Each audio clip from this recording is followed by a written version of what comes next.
अब हम ICT skill पढ़ेंगे, एम्प्लॉयबिलिटी स्किल ग्रुप की। ठीक है, इसमें हमने काफी सारी चीजें ऑलरेडी पहले पढ़ चुके हैं 9th क्लास में, तो हम सारा रिवाइज करेंगे और कुछ न्यू चीजें भी होंगी। पहला है ऑपरेटिंग सिस्टम। आप लोगों को बताया था बिना ऑपरेटिंग सिस्टम के कंप्यूटर वर्क नहीं करता। ऑपरेटिंग सिस्टम होता क्या है? An operating system is a software that serves as an interface between the user and computer. Operating system क्या होता क्या है? जो कि एक पर्सन और कंप्यूटर के बीच में इंटरेक्ट करने में हमारी मदद करता है। ठीक है, sum of the function operating system, it manages all the device of computer and keep track of the status of the device whether it is busy और नॉट। मतलब जितनी भी डिवाइसेस हम कंप्यूटर के साथ अटैच करते हैं उन सबको मैनेज करता है और उन सबको ट्रैक रखता है, स्टेटस रखता है उनका कि वो बिजी है या नहीं है। It also checks whether the devices is functioning properly और नॉट, और डिवाइसेस फंक्शन प्रॉपर्ली कर रहे हैं या नहीं कर रहे हैं। Third point, it also control software resources of the computer. जो रिसोर्सेज कंप्यूटर यूज करता है उन सबको भी कंट्रोल करता है। It manages the computer memory and keep track of the which memory space is in use by which program and which space is free.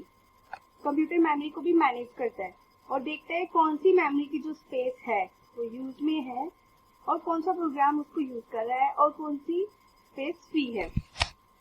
It manages structure of the files and directories on a computer system. ये हमें diagram बाद में देखेंगे।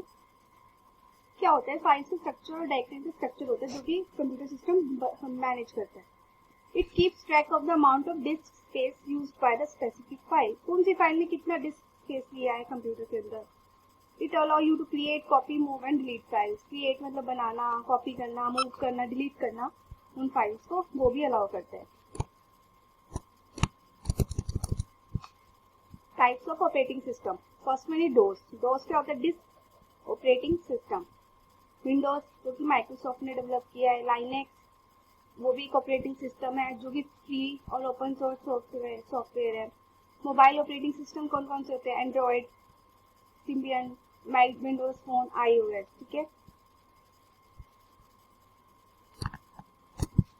Different type of operating system आ रहे हैं follow. First one is interactive GUI based. GUI की full form होती है ग्राफिकल यूजर इंटरफेस।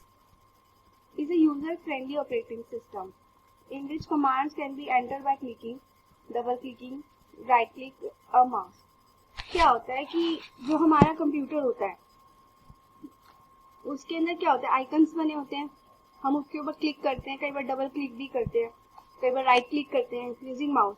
ठीक है, तो ये हमारा यूजर फ्रेंडली होता है, हम इजिली उसको एक्सेस कर सकते हैं। Second one, single user single task operating system. मतलब एक ही यूजर और एक ही टास्क एक बारी में ऑपरेटिंग सिस्टम कर सकता है। This type of operating system allow only one user to do a task. एक ही यूजर को एक ही काम करने की अनुमति मिलती है, मतलब अलाउ करता है। And one thing at A time, एक ही चीज एक ही समय पे होगी। Third one is single user multitask.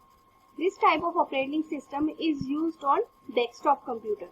Desktop computer जो आपकी लैब्स के अंदर होते हैं, जैसे कि लैपटॉप हो गया, where a single user can operate on several programs at the same time. हम एक ही टाइम एक यूजर जो कंप्यूटर चला रहा है वो एक से ज्यादा प्रोग्राम्स पे काम कर सकता है। ठीक है, जैसे कि अब आप क्या है, आप अभी अपनी फाइल बना रहे हो, आप अपना बायोडाटा लिख रहे हो या अपना इंट्रोडक्शन लिख रहे हो फाइल के अंदर, और आपने म्यूजिक प्ले किया हुआ है। ठीक है, और आपके पास कोई चीज अपडेट के लिए आपने अपडेट पे भी लगा रखा है, तो ये कंटिन्यूसली वो काम पीछे हो रहा है और अपना काम भी आप कर रहे हो। ठीक है, multi-user. A multi-user operating system enable multiple users to work on the same computer at different time and or simultaneously. अब multi-user operating system क्या होता है कि इसके अंदर बहुत सारे यूजर इन बहुत सारे पर्सन्स एक ही कंप्यूटर पे काम करते हैं, लेकिन टाइम उनका क्या क्या होता है? डिफरेंट भी हो सकता है और एक साथ भी कर सकते हैं। साइमल्टेनियसली मतलब एक साथ। ठीक है, और next one is real time. A real-time operating system is used to control machinery, scientific instruments like robots, in complex animation and computer-controlled automated machines. ठीक है, जब आपने जो हम गए थे एक एनिमेशन के इंस्टीट्यूट, तो आपने वहाँ पे देखा था कि कुछ चीजें बहुत रियल लग रही थी, है ना, तो वो एक तरह से रियल टाइम ऑपरेटिंग सिस्टम के थ्रू हम यूज करके बनाते हैं, ठीक है। A real-time operating system is a computing environment that reacts to input within a specific period of time. It manages the resources of the computer so that any particular operation is executed in the same amount of time every time it is executed. ठीक है। जैसे real time operating system जो होते हैं वो mostly हम machinery को control करते हैं, साइंटिफिक इंस्ट्रूमेंट्स, तो वो जैसे कि हमारे रोबोट्स होते हैं, वो किसके एग्जाम्पल होता है बताइए। रोबोट क्या होते हैं, जो कि एक तरह से जस्ट लाइक ए ह्यूमन, हम उसको कुछ चीजें सिखाते हैं, वो उस चीजों को करता है जो जैसे कि हम करते हैं, ठीक है। तो क्या होता है कि हम रियल टाइम का ये मतलब होता है कि जब भी हम कोई काम करते हैं, वो जो टाइम पीरियड होता है उस काम को करने का, वो हर बार वो सेम रहे, ठीक है। Distributed operating system runs on a set of computers that are interconnected by a network. जो डिस्ट्रीब्यूटेड ऑपरेटिंग सिस्टम होता है उसमें क्या होता है, बहुत सारे कंप्यूटर्स होते हैं तो एक दूसरे के साथ कनेक्ट होते हैं, उनके उस पे वो वर्क करता है distributed operating system. It combine different computers in the network, काफी सारे कंप्यूटर्स को एक नेटवर्क में कन्वर्ट करता है, जिसको हम सिंगल इंटीग्रेटेड कंप्यूटर बोलते हैं। एंड स्टोरेज लोकेशन, एग्जाम्पल कौन कौन से हैं, Windows, Unix, Linux are example of distributed operating system. Okay. अब इसमें हम Windows 7 की बात करेंगे। अब क्या होता है, जैसे कि अभी फिगर देखो, ये एक फिगर बनी हुई है, ये सारी क्या है, कंप्यूटर के आइकन्स, ठीक है, कोई भी इमेज होती है। ये जो बना हुआ है एक छोटा सा, ये होता है हमारा रिसाइकल बिन। यहाँ पर एक स्टार्ट का बटन होता है जिसके थ्रू आप मेन्यू खोलते हो, और ये होता है टास्क बार।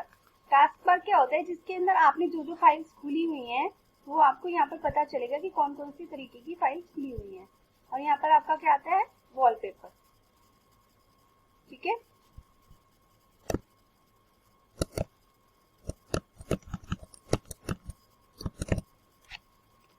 अब बात है ये जैसे कि कंप्यूटर की स्क्रीन है, ठीक है।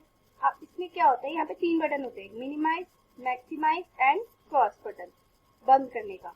ये हमारी क्या होती है, हार्ड डिस्क। और एक ये यहाँ पर हमारी आती है रिमूवेबल डिस्क, जैसे हम कोई पेन ड्राइव लगाते हैं, कोई सीडी लगाते हैं, तो उसकी स्टोरेज कहाँ पर आती है, वो यहाँ पर आती है। जैसे कि मैं आपको एक एग्जाम्पल दिखाती हूँ।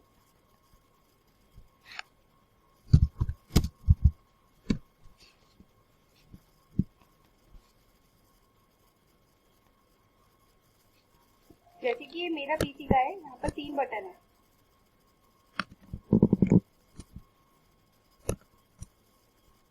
ये 3 बटन है, एंड मैंने शॉर्ट में कर दिया। ये होता है मिनिमाइज, आपको शो गया नीचे। ये क्या होता है, मैक्सिमाइज, और ये क्या होता है, क्लोज। जब हम मिनिमाइज करते हैं, देखिए कैसे हो जाएगा, वो नीचे चला गया, ठीक है।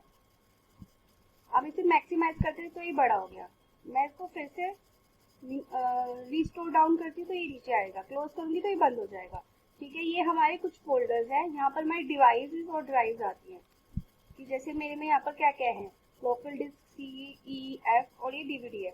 एक्चुअली मेरे कंप्यूटर में विंडोज 10 है और आप लोगों को इसमें शो कर रहे हैं विंडोज 7, ठीक है। हर एक विंडोज अपडेट होती रहती है टाइम के साथ साथ, तो कुछ चीजें वो चेंज होती रहती है, ठीक है। तो विंडोज 10 में इसी के अंदर डिवाइसेस का ऑप्शन आता है, ठीक है। ये आपको समझ में आ गया। अब हम वापस चलते क्लास में। अब आते हैं नेक्स्ट, ये आपको टास्क बार बताया था नीचे, यहाँ पर स्टार्ट बटन होता है, ये एक्टिव एप्लीकेशन यानी जो आप काम कर रहे होते हैं। जैसे कि मैं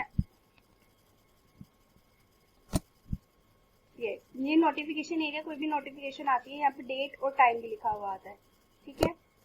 start button is located on the left of the task bar, हमेशा स्टार्ट बटन कहाँ पर होता है, left of the task bar, ठीक है। Shut down allow the user to turn off the computer, जब आप शट डाउन करते हो तो उससे क्या होता है, कंप्यूटर क्या हो जाता है, शट डाउन होता है। जैसे कि मैं आपको शो करती हूँ, मेरे कंप्यूटर का है, ये है बटन, इसके ऊपर जाती हूँ तो ये ऑप्शन है शट डाउन का। इससे क्या होता है, computer close all apps and turn off the PC, वो उसको क्लोज कर देता है। ठीक है। All programmes provides access to all installed programs and application to start an application just click it। all programs में क्या होता है कि जितने भी आपके प्रोग्राम्स होते हैं वो उसके अंदर आपको शो करता है कि इंस्टॉल्ड प्रोग्राम्स और एप्लीकेशन कौन से होते हैं, फिर आप उस पर जाकर उसको क्लिक कर सकते हो। जैसे कि ये हमारे रिसेंटली एडिड है ये वाले, और ये पहले के प्रोग्राम्स है।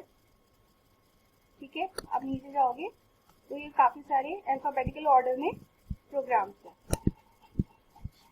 सर्च बॉक्स, आप सर्च कर सकते हो किसी भी सर्च बॉक्स में। Control panel, this allows the user to change various setting. हमारे कंप्यूटर के अंदर बहुत सारी सेटिंग्स होती हैं, उसका सब कुछ जो सेटिंग हमारी सेटिंग्स होती हैं वो हमें किसमें मिलती है, कंट्रोल पैनल में मिलती है। जैसे कि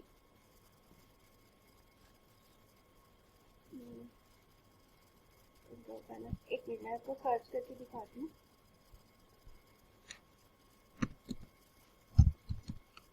जैसे कंट्रोल पैनल है, आप इसके ऊपर क्लिक करोगे तो ये सारी सेटिंग्स होती हैं जो आप यूज कर सकते हो कंप्यूटर की सेटिंग चेंज करने में।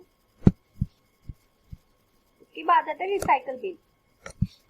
रिसाइकल बिन क्या होता है, जो भी फाइल हम डिलीट करते हैं, फोल्डर हम डिलीट करते हैं, वो कहाँ जाके स्टोर हो जाती है, रिसाइकल बिन में जाकर स्टोर हो जाती है। ठीक है।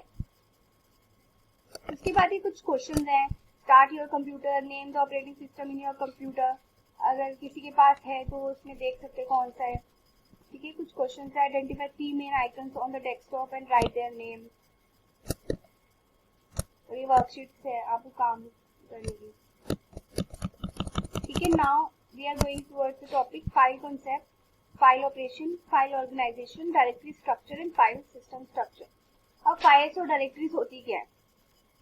अब आपके पास एक फोल्डर होता है, आप लोग अपने घर पे क्या रखते हैं, फोल्डर रखते हो। तो बियर बैग्स आते हैं आप लोगों के, उसके अंदर क्या रखते हो, आप अपने पेजेस रखते हो, इंपॉर्टेंट पेजेस या कोर्स भी जो भी आपके पास पेजेस होते हैं आप उस फोल्डर के अंदर रखते हो। तो क्यों रखते हो, ताकि आप उसको संभाल के रख सको। ठीक है ना।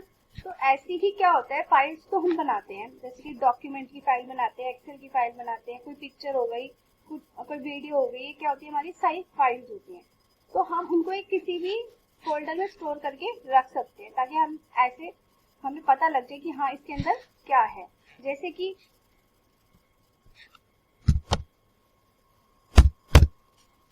ये माई पीसी है, ये होती है हमारी हार्ड डिस्क, जिसमें मैंने इसे खोला।